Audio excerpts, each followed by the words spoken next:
एका कार्यालयामध्ये एक मुस्लिम मुलगा हिंदू मुलींना फसवत होता अशी एक माहिती जी आहे ती आता समोर आलेली पाहायला मिळते। या संदर्भात आगरीपाडा पोलीस ठाण्यामध्ये गुन्हा देखील नोंद झालेला आहे। आपल्याबरोबर ज्या मुलीने हा गुन्हा नोंद केलाय ती मुलगी आहे। काय झालं होतं, कसा नंबर तुझा मिळाला होता, नेमकं कसं प्रकरण झालं होतं, किती दिवस तू कंपनीमध्ये त्या काम करत होती? मी फक्त 15 डेजला कामाला होते तिथे आणि त्याने ग्रुपमधून नंबर काढलं होतं। माझं काही ओळख नव्हतं त्याच्याबरोबर, लाईक फ्रेंडशिप पण नव्हती, मला माहिती नव्हतं हा कोण आहे कोण नाही आहे। त्यांनी ऑफिसचा एक ग्रुप होता त्याच्यामधून माझा नंबर काढलाय। 2 माझी फ्रेंड्स ज्यांच्याबरोबर सेम सीन झालेत त्यांनी तर ब्लॉक करून टाकलं, तर म्हणून त्यांनी मला टेक्स्ट केलंय आणि ते पण टेक्स्ट करून तो नॉर्मल काहीच नाही बोललाय, काही नॉर्मल टॉक्स नव्हती, सगळे एक्स्ट्रीम लेवलपर्यंत सगळे घाण बोलत होता। कॉलवरती त्यांनी डायरेक्टली कॉलवरती पण बोलणं एवढं घाण बोलणं चालू केलंय ज्याची काहीच लिमिट नाही।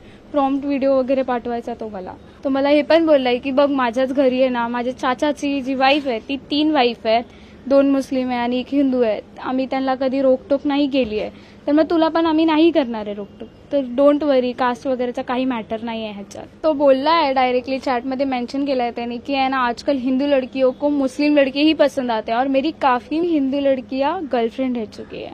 तो असं पण बोललाय। तो बोलले की कास्ट में क्या फर्क है, तो तुम्हें क्या प्रॉब्लम है रहने के लिए साथ में, त्यांनी असं पूर्ण बोललाय। मुस्लिम पोरं खूप जास्त टार्गेट करताय हिंदू पोरीला। या सगळ्या तक्रारीमध्ये पुढे नेमकं काय होतंय, पोलीस कसा शोध घेत आहेत हे बघणं महत्त्वाचं ठरणार आहे। व्हिडिओ जर्नलिस्ट अनिकेत सह मी भाग्यश्री प्रधान, आचार्य, लोकशाही मराठी, मुंबई।